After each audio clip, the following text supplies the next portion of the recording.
Greetings and welcome to the Halloween edition of the Sliders Review.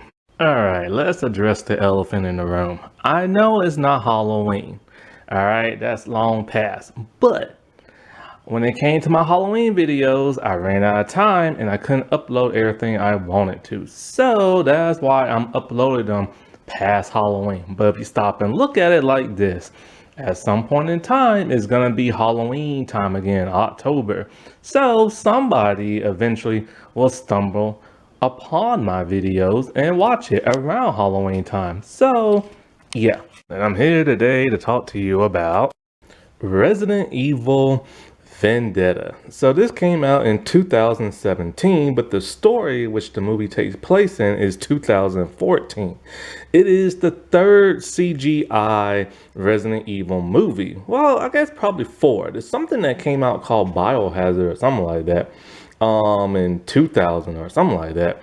But Degeneration was, in my opinion, like the first one that actually came out that, like out on DVD and stuff. And so, like, this is also called Biohazard Vendetta. And I remember when this came out because the Power Rangers Time Force Pink Ranger, Erin Cahill, is in this. And she voices Rachel Chambers. And like she was promoting it. So I'm like, oh cool. So there's like a new movie that came out. And I couldn't wait because the live action movies were getting on my nerves. And I really didn't care too much for like the second movie. But I love that first CGI movie. And so this movie, for the most part, I don't know, it's weird. It's like every Resident Evil movie that comes out, no matter if it's CGI or live action, fans of like the video game series just hate them for some reason. It doesn't matter if it's a TV show, a TV movie, a live action movie, CGI movie, they just hate every adaptation that comes out. I guess they want something that's exactly like, scene from scene as the video game. But if you do that, then like it's not like a real adaptation. And stuff, and like everything that's gonna happen, and so like it's not gonna be like The Last of Us. But that's why I think The Last of Us did so well, because those video game people got to see everything play out scene by scene. But then why not just play the video game? So I'm all for source material. I'm all for like adjusting source material. But I'm all for also keeping it like source material, but not exactly like it. You know what I'm saying? Like, I'm cool with like, the source material and keeping it like play by play, but then changing things up. Like, that's cool. But anyway, like, for the most part, I enjoy this movie. I think it's really good until you find out the second motivation for the villain, which is really stupid in my opinion. And after that, it just doesn't make no sense after that. But I think the first two halves of the movie is really good. I think the first motivation for like the villain is really good, but it's that secondary motivation that is just so stupid that like it makes the rest of the movie afterwards just seem dumb and everything and pointless. It's like, why add that storyline in here for? I get it, you wanted like a compelling nature, a compelling motive, but come on now, that was just dumb. But a lot of fans hate this movie and stuff. But I think if they would have like kept that storyline out, then people would have enjoyed it a whole lot more. Now, compared to the first two CGI movies, the animation has improved majorly. Because the video game animation has improved big time, and so like because of that, everybody now look realistic. And Leon is in this just like he was in the first two, but he's not the main character this time, which really bummed me out. And not only that, but like he's voiced by like a different person who also voiced him in the second movie, but I did not know because his voice sounds so similar to the first person. And so like Matthew Mercer voices him in this movie and the second movie, but Paul Mercer, not related, voiced him in the first. There is no Claire Redfield in this movie, sadly. See, she was in the first with Leon, but Leon was just the solo person in the second. And so, like, this time he's joined by that of Rebecca Chambers, and he's joined by that of Chris Redfield. And Chris is played by Kevin Dorman. And Chris is actually the main character of this movie, which I like this Chris so much better than the live action one. The live action one from the fourth movie got on my nerves. But in this movie, Leon now has his sarcastic wit that he's known for the video game, which I'm not aware of because I never played the video game. My first introduction to Leon was the first movie, and I like him all stone cold in that first movie, which he wasn't like stone cold no more in the second and the third. And that's why I kind of don't really enjoy his character that much.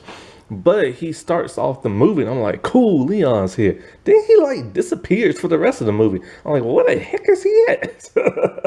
Then he doesn't show up till the middle and the end, and he's just a supporting character. I'm like, oh man, come on now.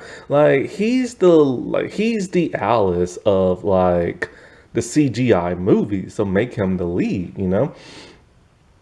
And for the most part, like Chris, I don't know. It's like this movie could have done better with some character development.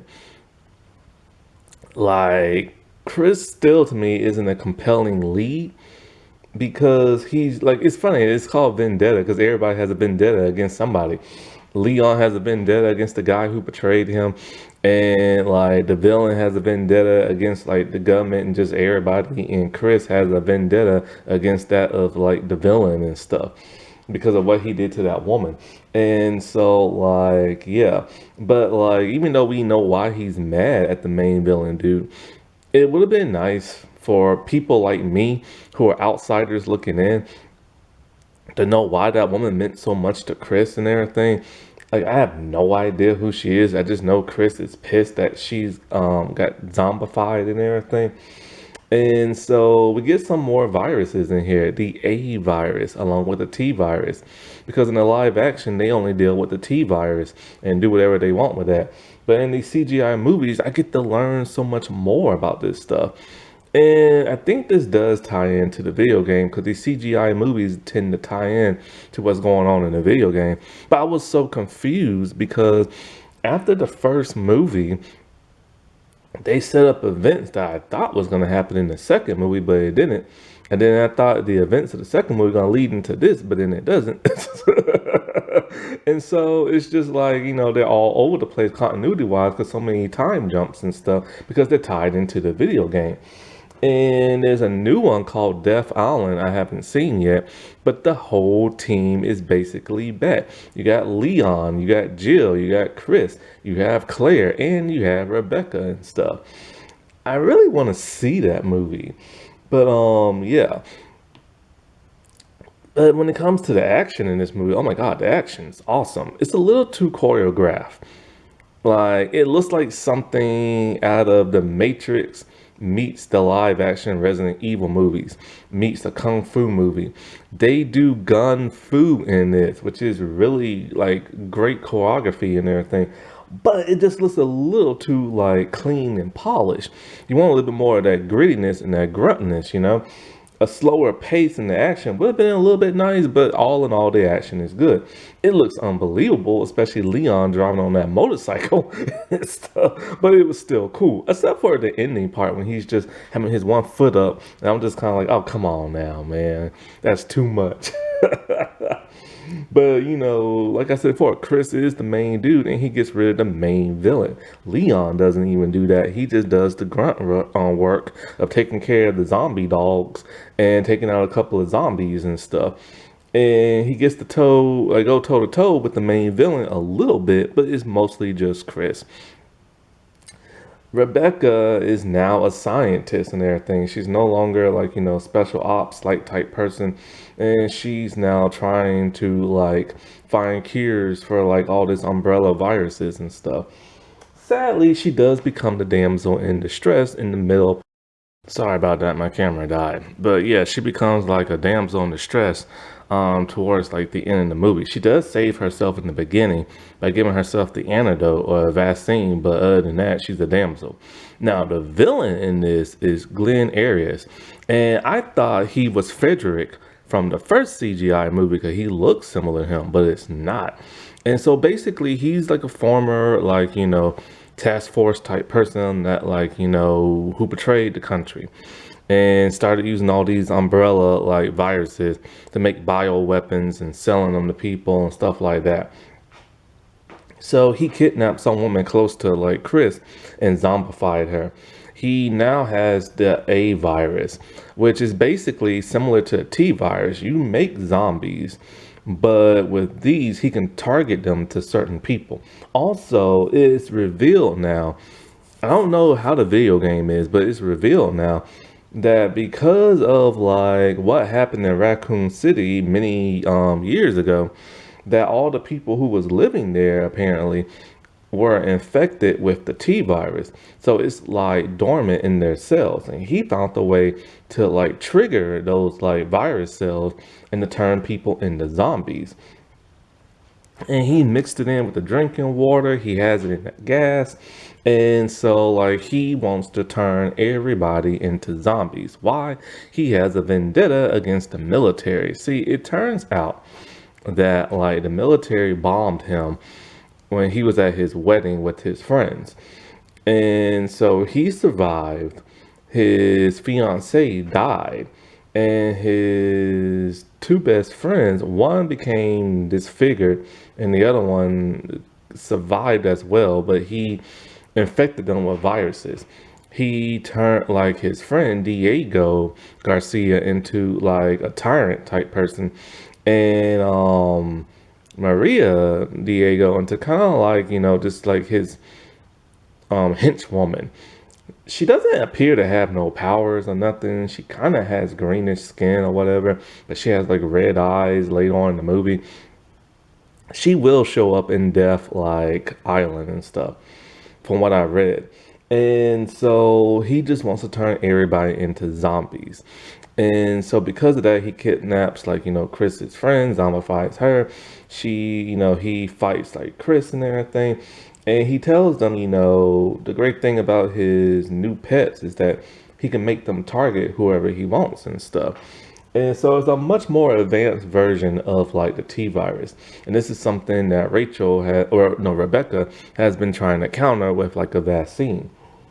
And so he takes out her laboratory by infecting all the people there and herself, and she inoculates herself. But, later on, Chris saves her and he takes her to Leon because he needs help. Leon disappoints me in this movie. Leon basically has given up and became a drunk. Which I was like, what? This dude was so cool in the first movie. But it turns out he was in DC fighting some people, and one of his people turned on him. And because of that, all his other partners and stuff died. So he's drowning his sorrows in alcohol until he gets attacked by that of Arias. While Chris and Rebecca are there, Rebecca of course gets taken, and like before that, it turns out that the guy who betrayed Leon did it because his family was in danger. So in a way, they go to like stop this new bad dude, right? Now, what is the secondary motivation of like the villain? Well, he wants to marry Rebecca. Why? Because she looks like his dead fiance. I'm sorry, but that's the stupidest storyline I have ever heard. So he puts her in a wedding dress. There's some sappy stuff. And like, he infects her with like the A virus and stuff, or some kind of virus. And like, because there's three different viruses. There's the A virus, the T virus, the target virus, and something else. I forget what. But so he tells Chris that, like, yo, you only got like 20 minutes and blah blah before she fully turns and you can't save her. So, Chris and like Leon, they're running around. Leon has the dogs chase him as he's on the motorcycle. And then like, they take out like a bunch of zombies. I love when they take out zombies in this movie. And so the zombies look way better than they ever have in the Resident Evil franchise, even better than the live action movies and stuff. And so like after like Leon and Chris like mop up and everything, what's her name? Maria's like spreading the virus to people in town.